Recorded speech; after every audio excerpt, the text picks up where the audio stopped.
कैसे संतान अपने स्वार्थ के लिए माता पिता को ही पराया बना देती है। नमस्कार प्रिय दर्शकों, आप सभी का हार्दिक स्वागत है हमारे चैनल रिया टून्स में। यदि आप एक सच्चे सनातनी हैं और भगवान भोलेनाथ में अटूट आस्था रखते हैं तो इस वीडियो को लाइक करें और हमारे चैनल रिया टून्स को सब्सक्राइब जरूर करें। आज की जो कहानी हम आपके लिए लेकर आए हैं वह न केवल प्रेरणादायक है बल्कि अत्यंत ज्ञानवर्धक भी है। इसलिए आपसे विनम्र अनुरोध है कि इस कथा को अंत तक अवश्य सुनें, क्योंकि गरुड़ पुराण में स्पष्ट कहा गया है, जो व्यक्ति कथा को बीच में छोड़ देता है वह अनजाने में ही पाप का भागी बनता है। तो आइए बिना देर किए शुरू करते हैं आज की यह पावन और प्रेरणादायक कहानी। एल गांव के छोर पर एक पुराना सा कच्चा मकान था, जिसके आंगन में एक बूढ़ा पिता अपनी लकड़ी की खाट पर बैठा सूनी आंखों से रास्ता निहारता रहता था। उसका नाम था श्यामलाल। उम्र ढल चुकी थी, शरीर अब पहले जैसा मजबूत नहीं रहा था। बीवी गायत्री देवी भी घर के अंदर बैठी भगवान से बेटे की कुशलता की प्रार्थना किया करती। श्यामलाल के 3 बेटे थे, राजेश, सुरेश और मनीष। बचपन में तीनों ही माँ बाप के दुलारे थे। श्यामलाल ने अपनी पूरी जिंदगी खेतों में मेहनत करके अपने बच्चों को पढ़ाया, बड़ा किया और जब वो कमाने लायक हो गए तो सबको शहर भेज दिया ताकि वहां वो एक बेहतर भविष्य बना सकें। शुरू में तो सब कुछ अच्छा चला। हर महीने बेटों की चिट्ठी आती, पैसे भेजते थे, बात भी करते थे। लेकिन वक्त के साथ सब कुछ बदल गया। एक एक करके सबने अपने अपने घर बसा लिए और फिर धीरे धीरे माँ बाप की चिंता पीछे छूट गई। एक दिन श्यामलाल के गांव में एक बड़ा मेला लगा था। गांव वालों ने कहा, चौधरी जी अपने पोते पोतियों को लेकर आइए ना, बहुत अच्छा मेला है इस बार। श्यामलाल के चेहरे पर एक फीकी सी मुस्कान आ गई। वो बस इतना बोले, हमारे बच्चे अब शहर के हो गए हैं, उनके पास वक्त कहाँ है हमारे लिए। उस रात गायत्री देवी ने पूछा, क्यों नहीं बुला लेते बच्चों को, कम से कम कुछ दिन हमारे साथ रहेंगे, दिल बहल जाएगा। श्यामलाल ने गहरी सांस लेते हुए कहा, पिछली बार भी बुलाया था गायत्री, लेकिन राजेश ने कहा, पापा काम बहुत है, इस बार नहीं आ पाऊंगा। सुरेश ने बोला, बच्चों की परीक्षाएं हैं, और मनीष, उसने तो फोन ही नहीं उठाया। गायत्री की आंखों में आंसू आ गए। हमने तो सपने देखे थे कि बुढ़ापे में बच्चे हमें सहारा देंगे, पर लगता है अब हम ही बोझ बन गए हैं उनके लिए।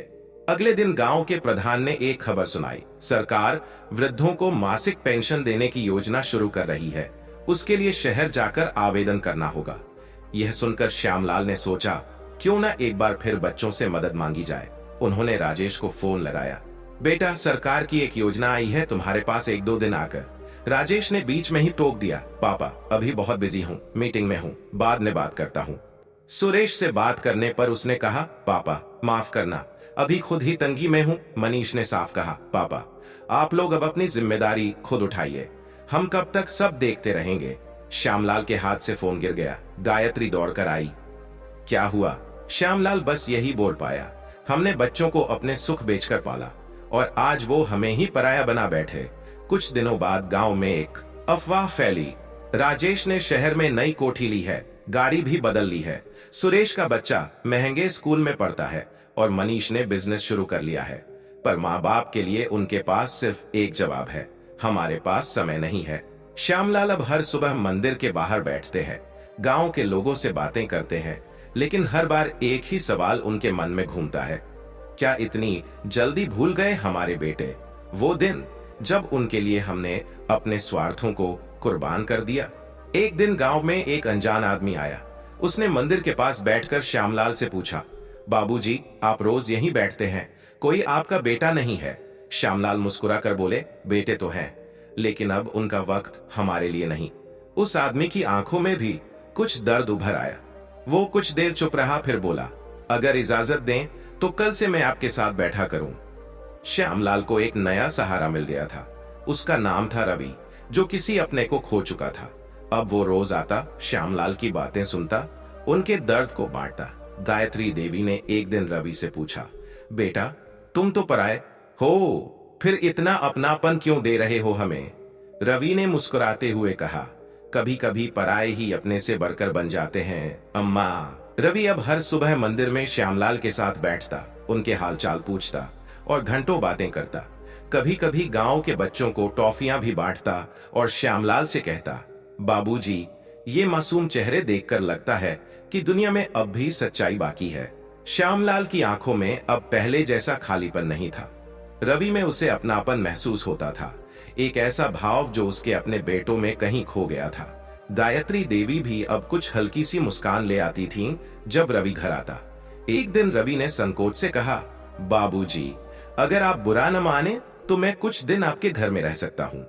गांव में रहने के लिए कोई ठिकाना नहीं है और आपकी सेवा भी कर लूंगा। श्यामलाल ने झिझकते हुए गायत्री की तरफ देखा।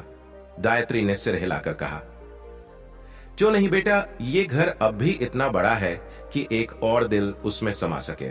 रवि का रहन सहन बहुत सादगी भरा था। वह सुबह सवेरे उठकर आंगन साफ करता, पानी भरता और खेतों में जाकर कुछ काम भी कराता।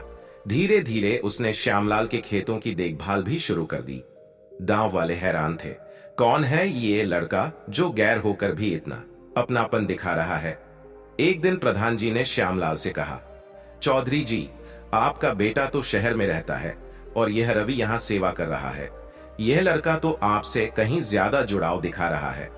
श्यामलाल के दिल में एक टीस उठी, लेकिन उसने मुस्कुराकर कहा, कभी कभी जिनसे उम्मीद नहीं होती वही सबसे बड़ा सहारा बन जाते हैं। गांव में अब रवि की चर्चा होने लगी थी। कुछ लोग तारीफ करते तो कुछ सवाल उठाते, इतना भला लड़का, पर इसकी असली पहचान क्या है? श्यामलाल भी कभी कभी सोचता। रवि की आंखों में कोई पुराना दर्द छिपा है। ये यूं ही भटकता हुआ हमारे घर कैसे आया? एक शाम जब बारिश तेज हो रही थी और चारों तरफ बिजली चमक रही थी, रवि छत के किनारे खड़ा आसमान को ताक रहा था। श्यामलाल ने उसके कंधे पर हाथ रखा। क्या सोच रहा है बेटा? रवि कुछ पल चुप रहा, फिर धीमे से बोला, बाबूजी, आज मेरे पिताजी का पुण्यतिथि है। मैं हर साल इस दिन किसी जरूरतमंद बुजुर्ग के साथ समय बिताता हूँ। काश मैंने अपने पिताजी को जीते जी इतना प्यार दे पाता। श्यामलाल चौंक गए। मतलब तुमने अपने पिताजी को?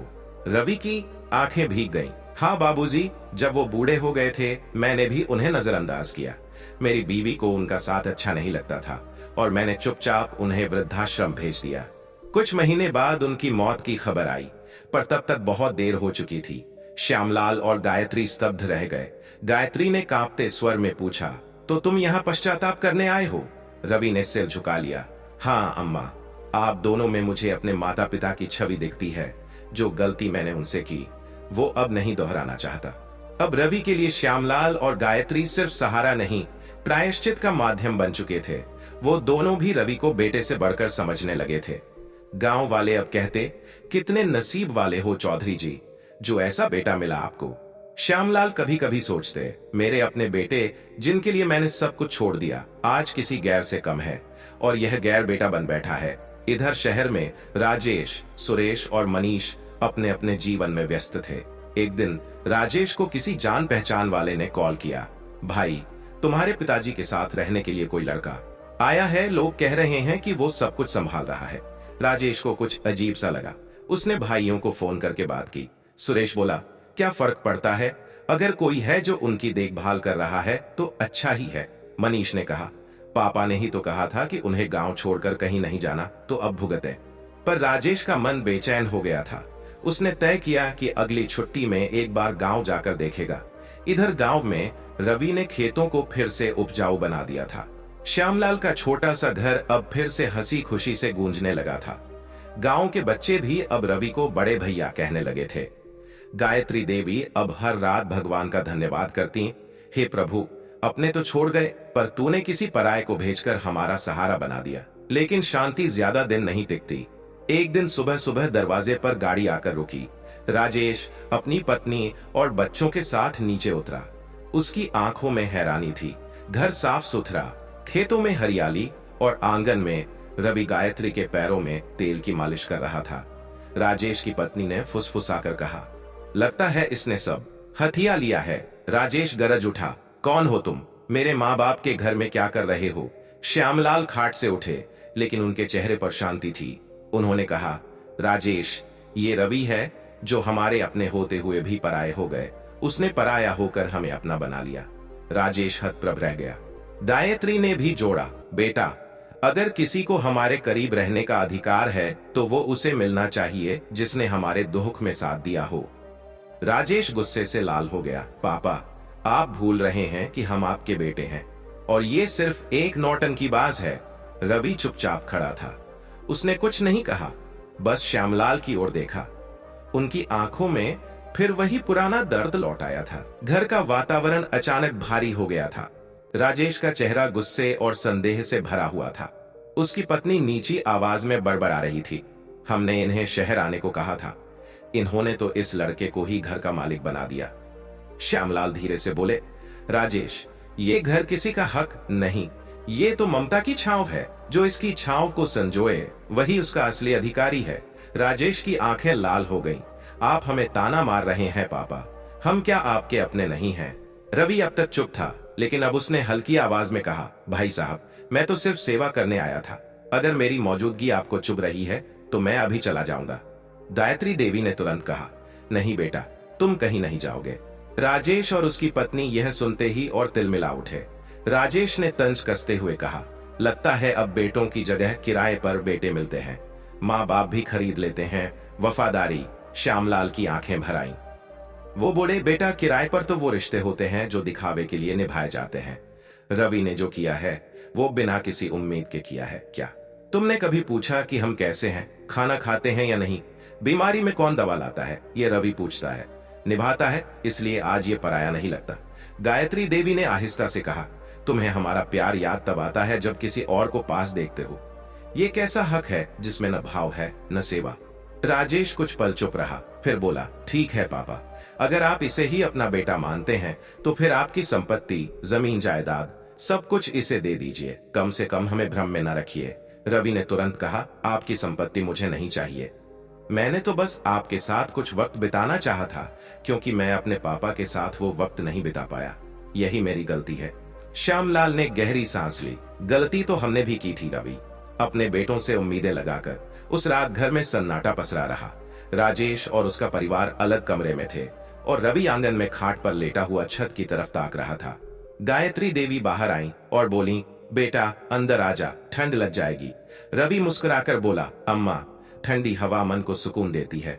आज फिर वो पुराना डर लौट आया है, कहीं आप भी मुझसे दूर न हो जाए। गायत्री का गला भर आया।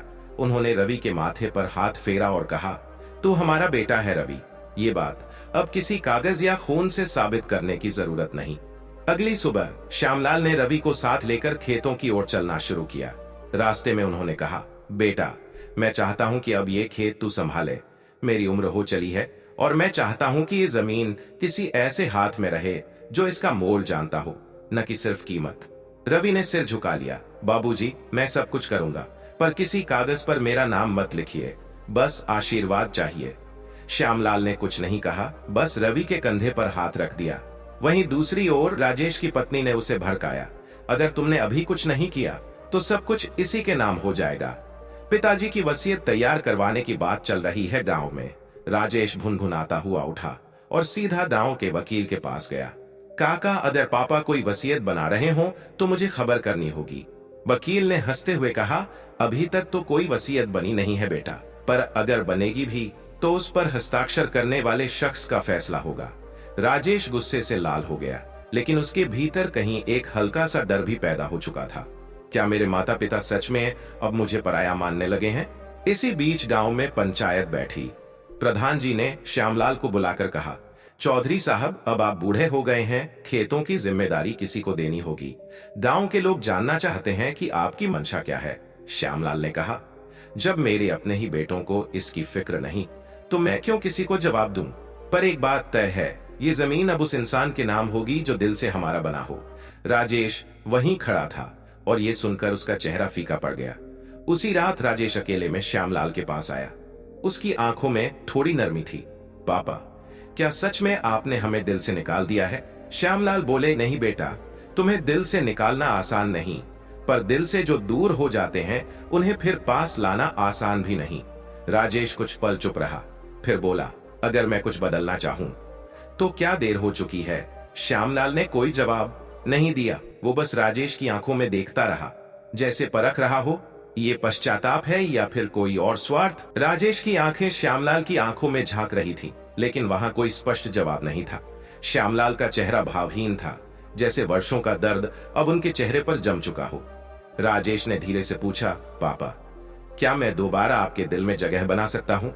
श्यामलाल ने गहरी सांस ली और बोले, बेटा, दिल कोई मकान नहीं है जो किराए पर दिया जाए और जब मन किया खाली करा लिया। ये तो वो जगह है जहाँ किसी को बसाने के लिए जगह बनानी पड़ती है, वो भी कर्मों से। राजेश चुप हो गया। वो जानता था कि अब महज रिश्ते का नाम ही काफी नहीं, उसे साबित करना होगा कि उसमें बदलाव आया है। अगले दिन सुबह जब रवि गाय को चारा डाल रहा था, राजेश भी उसके पास आ गया। कुछ देर वो चुपचाप खड़ा रहा, फिर बोला, मैं जानता हूं मेरी वजह से तुम्हें बहुत कुछ सुनना पड़ा, लेकिन अगर मैं भी अब इस घर की सेवा करना चाहूं तो क्या तुम मुझे रोकोगे? रवि मुस्कुराया, भाई साहब, घर की सेवा में कोई होड़ नहीं होती। जो भी सच्चे मन से साथ चले वही अपनों में गिना जाता है। राजेश को पहली बार रवि में कोई प्रतिद्वंदी नहीं बल्कि एक साथी नजर आया। धीरे धीरे राजेश ने भी रवि के साथ खेतों में जाना शुरू किया। वो उस पुराने बैल को भी खुद चारा डालने लगा जिसे श्यामलाल बड़े लाड से पालते थे। गायत्री देवी ने देखा कि राजेश अब खाना खाने से पहले उनका हाल पूछने आने लगा है। एक दिन गायत्री देवी मंदिर के बाहर बैठी थीं। उनके पास गांव की औरतें जमा थीं। एक औरत ने पूछा, काकी, सुना है अब बड़ा बेटा भी सेवा करने लगा है? गायत्री ने हल्की मुस्कान के साथ कहा, हाँ बहू, लगता है अब उसे भी याद आने लगा है कि माँ बाप क्या होते हैं। शायद कभी कभी रिश्तों को जगाने के लिए एक गैर का आना जरूरी होता है। पर गांव एक शांत जगह नहीं थी। वहां हर बात को लोग नमक मिर्च लगाकर फैलाते हैं। अब लोगों में चर्चा शुरू हो गई थी, रवि के आने से तो चौधरी जी का परिवार बदल गया। कहीं ऐसा न हो कि श्यामलाल सब कुछ रवि को ही न दे दें। राजेश अब भी स्वार्थ से ही बदल रहा है शायद। गांव की राजनीति को भांपते हुए प्रधान जी ने एक दिन श्यामलाल को सुझाव दिया, चौधरी साहब, आप अपने बेटों को एक साथ बुलाकर साफ कर दें कि आप क्या चाहते हैं। गांव में बहुत बातें चल रही हैं, इससे बचना जरूरी है। श्यामलाल ने हामी भर दी। उन्होंने उसी दिन सब बेटों को बुलवाया। अगली शाम दरवाजे पर सुरेश और मनीष भी आ पहुंचे। राजेश पहले ही गांव में था। तीनों भाई अब एक ही आंगन में थे, पर वातावरण उतना सहज नहीं था। श्यामलाल खाट पर बैठे, उनके सामने गायत्री और तीनों बेटे। रवि पीछे खड़ा था, जैसे अब भी खुद को बाहर का समझता हो। श्यामलाल बोले, तुम तीनों को बुलाया है ताकि एक बात स्पष्ट कर सकूं। मैंने जिंदगी भर मेहनत करके जो कुछ बनाया, वो सिर्फ इसलिए नहीं कि कोई नाम मेरा आगे बढ़े, बल्कि इसलिए कि उस मेहनत का मोल जानने वाला उसे संभाले। सुरेश कुछ कहना चाहता था, लेकिन श्यामलाल ने हाथ उठाकर उसे रोका। मैं जानता हूं कि तुम सबने अपने अपने जीवन में व्यस्तता और मजबूरियां झेली हैं, पर यह भी जानता हूं कि वक्त निकालना चाहो तो निकाला जा सकता है। राजेश ने चुपचाप सिर झुका लिया। श्यामलाल ने आगे कहा, इस घर और जमीन की कोई कीमत नहीं है मेरे लिए जब तक उसमें रिश्तों की गर्माहट न हो। इसलिए अब मैं फैसला नहीं करूंगा, तुम तीनों तय करो, क्या अब भी ये घर तुम्हारे लिए मायने रखता है? अगर हाँ, तो उसका बोझ भी उठाना होगा, सिर्फ नाम लिखवा कर नहीं, सेवा करके। गायत्री देवी ने पहली बार सबकी ओर एक साथ देखा और कहा, हम कोई वसीयत नहीं बना रहे, लेकिन अब हमारी वसीयत हमारी आंखें हैं जो देखती हैं कि कौन सच में अपना है। एक गहरा सन्नाटा छा गया। रवि धीरे धीरे बाहर जाने लगा। तभी मनीष ने पहली बार रवि को टोका, रुको, तुम भी बैठो। अगर आज तक हम तुम्हें पराया मानते रहे तो शायद गलती हमारी थी। सुरेश ने भी धीरे से जोड़ा, हमें समझ में आ गया कि हमारे माँ बाप को सिर्फ पैसे नहीं, प्यार की जरूरत है, और तुमने वो दिया है। रवि एक पल को रुका, फिर मुस्कुराया, मैं तो बस अपनी गलती सुधार रहा हूँ। अगर मेरी मौजूदगी से आपका परिवार फिर से जुड़ जाए तो यही मेरा प्रायश्चित होगा। रात को गायत्री देवी बहुत समय बाद शांत नींद में सोई। श्यामलाल ने धीरे से रवि से कहा, बेटा, तूने जो कर दिखाया वो हमारे सगे बेटे भी न कर पाए। अब जो होगा हम सब मिलकर तय करेंगे, लेकिन अभी परीक्षा बाकी थी। कुछ ही दिनों में गांव के एक लालची जमींदार ने खबर फैला दी कि चौधरी परिवार आपसी कलह में बंटने वाला है। उसने अपने आदमियों से कहलवाया कि अगर कोई जमीन बेचना चाहे तो वो दोगुनी कीमत देगा। अब असली चुनौती आने वाली थी। क्या एक होकर खड़ा हुआ ये परिवार फिर से टूटेगा? क्या पैसों का लालच फिर रिश्तों पर भारी पड़ेगा? गांव के जमींदार गोविंद साहू का लालच सिर्फ जमीन तक सीमित नहीं था। उसे ये भी पता था कि टूटते हुए परिवार में ही अपनी चालें सबसे आसानी से चली जा सकती हैं। उसने मनीष और सुरेश को अपने खास लोगों के जरिए संदेश भिजवाया, अगर जमीन बेचनी हो तो बताओ, दोगुनी कीमत मिलेगी। बाकी भाइयों को मनाने की जरूरत नहीं, मैं वकील संभाल लूंगा। पैसे की चमक बहुत तेज होती है और जब आत्मा कमजोर हो तो ये और भी असर करती है। मनीष की आंखों में पहली बार जमीन नहीं, रुपयों की गिनती नजर आने लगी। सुरेश भी ऊहापोह में था। क्या करें, बूढ़े माँ बाप कब तक जिएंगे। फिर ये रवि कहां से आकर सब कुछ बांटने लग गया। राजेश अब बदल चुका था। वो जान चुका था कि जिंदगी की असली कमाई पैसा नहीं, अपनों का साथ होता है। उसने इन दोनों भाइयों को बुलाकर दो टूक कह दिया, अगर तुम अब भी जमीन को बोझ समझते हो तो बेहतर होगा कि तुम अपना हिस्सा छोड़ दो। माँ बाप ने हमें घर नहीं, संस्कार दिए थे और हम उन्हें बेच नहीं सकते। मनीष ने चिढ़ते हुए कहा, तो क्या हम मूर्ख हैं जो जमीन बेचकर अपनी जिंदगी आसान न करें। और ये रवि कौन होता है हमें सिखाने वाला। रवि जो पास ही बैठा था शांति से बोला, मैं कोई नहीं, बस एक ऐसा बेटा जिसे माँ बाप का आंचल मिल गया और वो उसे छोड़ना नहीं चाहता। पर अगर आप लोग चाहते हैं कि मैं हट जाऊं तो मैं चला जाऊंगा, पर माँ बाप को किसी कीमत पर नहीं छोड़ूंगा। उसकी आवाज में कोई दम्भ नहीं था, सिर्फ सच्चाई थी। श्यामलाल और गायत्री देवी आंगन में खड़े थे। उनकी आंखों में आंसू थे, एक संतोष के और एक डर के, कहीं फिर सब कुछ टूट न जाए। उसी शाम गांव में एक छोटी पंचायत बुलाई गई। प्रधान जी के सामने चारों भाई और माता पिता बैठे थे। रवि पीछे खड़ा था, जैसे अब भी पराया ही हो। प्रधान जी ने कहा, चौधरी साहब, आपने जिंदगी भर गांव की इज्जत बढ़ाई है, अब आपके बेटों में ये दरार आ रही है, ये ठीक नहीं। आज आप ही बताइए, आप क्या चाहते हैं। श्यामलाल ने गहरी सांस ली और बोले, मैं आज सबके सामने एक फैसला कर रहा हूं। मेरे नाम की सारी जमीन और घर अब पंचायत के सामने एक सार्वजनिक घोषणा के तहत उस बेटे के नाम होगा जिसने बिना कोई हक मांगे हमें अपना माना, और वो है रवि। सभा में सन्नाटा छा गया। सुरेश और मनीष खड़े हो गए। मनीष चिल्लाया, तो क्या खून के रिश्तों की कोई अहमियत नहीं रही। श्यामलाल का स्वर शांत था, खून वो नहीं जो शरीर में हो, खून वो है जो रिश्तों को जिंदा रखे। तुमने हमें छोड़ दिया जब हमें जरूरत थी, और अब हमें त्यागने के लिए पैसे की थैली पकड़े खड़े हो। उस रवि ने हमें बिना किसी लालच के अपनाया, यही उसका हक है। राजेश ने आगे बढ़कर हाथ जोड़ लिए, मैं गवाह हूं पापा, आपने जो किया वो सही किया।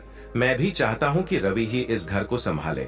गायत्री देवी ने रवि का हाथ थाम लिया, तेरा जन्म भले कहीं और हुआ हो बेटा, पर तू मेरा बेटा है, सच्चा, निस्वार्थ और हमारे दिल का हिस्सा। मनीष और सुरेश शर्म से चुपचाप पंचायत छोड़कर चले गए। उन्हें अब न विरासत मिली थी न सम्मान। रवि वहीं खड़ा था, स्तब्ध, भावविभोर। उसने श्यामलाल के पैर छुए और कहा, बाबूजी, मैं आपका दिया हुआ ये विश्वास जीवन भर नहीं बेचूंगा। अब ये जमीन, ये घर सिर्फ मेरी नहीं, आपकी सेवा का केंद्र होगा। श्यामलाल ने उसे गले लगा लिया। वर्षों का दर्द जैसे बह गया हो। गायत्री देवी भी पास आई और दोनों को एक साथ छाती से लगा लिया। गांव में एक नई मिसाल बनी। रवि ने जमीन का एक हिस्सा गरीब किसानों के लिए खोल दिया, जहां वे मुफ्त में खेती कर सकें। शेष जमीन पर उसने जैविक खेती शुरू की और गांव के युवाओं को साथ लिया। श्यामलाल और गायत्री देवी अब हर सुबह अपने आंगन में बैठते, जहां बच्चे खेलते थे, महिलाएं गीत गाती थीं और रवि हंसते हुए अपने बाबूजी के साथ खेतों की बात करता था। राजेश भी पास ही एक छोटा व्यवसाय शुरू कर चुका था और हर शाम माता पिता के पास आता था। मनीष और सुरेश को जीवन ने बाद में सबक सिखाया, पर तब तक बहुत कुछ हाथ से फिसल चुका था। सीख, संतान वही नहीं जो जन्म दे, बल्कि वो है जो अंत तक साथ निभाए। स्वार्थ एक दिन हारता है और निस्वार्थता सच्चे रिश्तों को अमर बना देती है। दोस्तों, आज की कहानी यहीं खत्म होती है। उम्मीद है आपको यह कहानी पसंद आई होगी और इससे कुछ सीखने को भी मिला होगा। अगर अच्छी लगी हो तो वीडियो को लाइक करें और हमारे चैनल रिया टून्स को सब्सक्राइब जरूर करें। फिर मिलेंगे एक नई कहानी के साथ। जय श्री कृष्ण।